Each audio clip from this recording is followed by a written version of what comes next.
El periodo de la Guerra Fría, que duró desde el término de la Segunda Guerra Mundial hasta finales del siglo XX, no solo reveló tensiones entre superpotencias al surgir un nuevo sistema internacional bipolar, fue también un periodo en el que ciertos grupos de la población comenzaron a protestar en contra de un orden que se hacía ver perfecto. De manera introductoria, es relevante recordar cuáles son algunos de los derechos humanos establecidos en 1948 por la ONU, pues estos son la razón de un sinfín de luchas y protestas alrededor del mundo durante el tiempo que hoy conocemos como la Guerra Fría.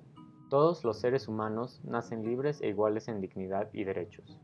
Nadie será sometido a torturas ni a penas o tratos crueles, inhumanos o degradantes. Nadie podrá ser arbitrariamente detenido, preso ni desterrado. Toda persona tiene derecho a circular libremente y a elegir su residencia en el territorio de un Estado. Todo individuo tiene derecho a la libertad de opinión y de expresión. Toda persona tiene derecho a la libertad de reunión y asociación pacífica. Sin lugar a dudas, el genocidio cometido durante la Segunda Guerra Mundial evidenció una crisis de derechos humanos, por lo que uno puede hacerse las siguientes preguntas. ¿Qué se hizo ante la necesidad de asegurar los derechos humanos en el mundo después de la Segunda Guerra Mundial? A pesar de las claras diferencias entre los países vencedores, hablando específicamente de Estados Unidos y la Unión Soviética, se coincidía en la necesidad de crear un organismo capaz de asegurar la resolución de conflictos entre naciones a través del diálogo y la negociación. En otras palabras, implementar el concepto de la Liga de las Naciones de una manera funcional, involucrando a las principales potencias, lo cual aseguraría la estabilidad de dicho organismo que hoy conocemos como la Organización de las Naciones Unidas. ¿Respetaron todas las naciones dichos acuerdos? Esta es una pregunta que hasta la fecha debe ser respondida con amplio criterio, interpretando acontecimientos y conflictos en distintas regiones durante la Guerra Fría. Por ejemplo, al culminar la época de catástrofes, como la denominaría el autor Hobsbawm, las ideologías capitalista y comunista dejan en claro el derecho a la libre determinación de los pueblos. Doliera a quien le doliera, el colonialismo debía terminar. Y en efecto, hoy observamos que lo hizo. Sin embargo, cómo sucedió invita a cuestionar los intereses de las grandes potencias. Los grandes imperios ya no eran lo que solían ser. No tenían los recursos para controlar sus colonias y justo en estas regiones comenzaron a surgir grupos con el fin de hacer respetar los derechos del pueblo, que no tardarían en convertirse en partidos políticos.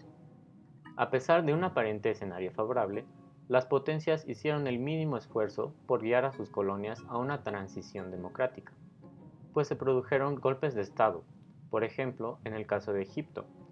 Estos sucesos serían el comienzo de otros conflictos que atentaron contra derechos humanos, como el racismo en Sudáfrica reflejado por el apartheid. Por otra parte, el respeto por la autodeterminación de los pueblos resulta dudoso una vez que se estudia cómo intervenían Estados Unidos y la Unión Soviética ante la formación de nuevos gobiernos en distintos países. Los ejemplos más claros de esto son la Guerra de Corea o bien la Guerra de Vietnam, sucesos que son de conocimiento popular. Sin embargo, cuando se trata de América Latina, se operó sin intervención militar directa. Surgieron distintas dictaduras a lo largo de América Latina, específicamente en Sudamérica, apoyadas, si no es que impuestas, por los Estados Unidos como parte de su estrategia para alejar o suprimir las ideas comunistas de partidos políticos en Latinoamérica. No es ningún secreto que Estados Unidos recibía soldados de dichos países para entrenarlos en tácticas de batalla, así como el hecho de que les suministraban armas. Como vemos, la libre determinación de los pueblos no fue tan libre después de todo. Los conflictos que surgieron en estos países incluyeron crímenes en contra de los derechos humanos. La oposición era torturada, los civiles masacrados, las mujeres violadas y la democracia olvidada. Entonces, teniendo esto en mente, el que las grandes potencias trataran al resto del mundo como su patio trasero, generó con tiempo escepticismo por parte de la gente. Un estadounidense podría preguntarse, ¿valdría la pena seguir yendo a morir a Vietnam en nombre de una ideología? Este tipo de cuestionamientos dieron pauta a una época de protestas. Surgió un movimiento en contra de las guerras que se libraban o se apoyaban con el fin de instaurar democracias. Si bien antes de iniciar la Segunda Guerra Mundial la gente era indiferente ante ciertas problemáticas, en la década de los 60 se comenzó a cuestionar a la autoridad y el pensamiento social. Esto se dio especialmente en las generaciones más jóvenes, tal y como vemos hoy en día. En realidad, esta ola de protestas y cuestionamientos sentaron las bases para los movimientos en pro de ciertos derechos que hasta la fecha están presentes. A la par que se llevaban a cabo las protestas en contra de la guerra, los años 60 encendieron nuevamente el movimiento feminista. La igualdad política no había logrado equilibrar la balanza en un mundo controlado por hombres desde tiempo atrás. Entonces, preguntémonos, ¿cuáles fueron las razones que incrementaron el interés por el movimiento de liberación feminista?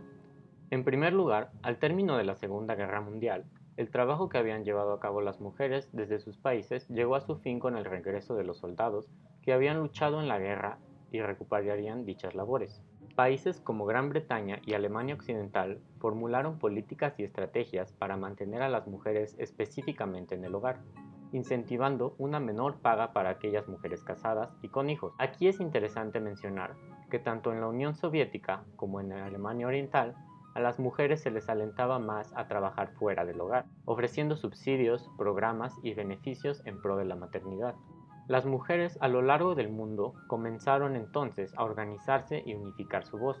Estaban cansadas de vivir bajo estándares impuestos. La igualdad ante la ley no significaba un gran cambio en la imagen y trato que se tenía de las mujeres, cuando el problema estaba tan normalizado en la sociedad. En conclusión, el periodo de la Guerra Fría modificó de gran manera la estructura de la sociedad en un sinfín de aspectos. Fue el comienzo y el fin de grandes naciones, descubrimientos, revoluciones sociales, sistemas políticos, etc. En aquel entonces, la gente podría haber dudado sobre el impacto de sus ideales en pro de los derechos humanos. Sin embargo, hoy estamos aquí para confirmar que muchas de estas protestas continúan hoy en día, incluso con más vigor que nunca, tal y como es el movimiento feminista.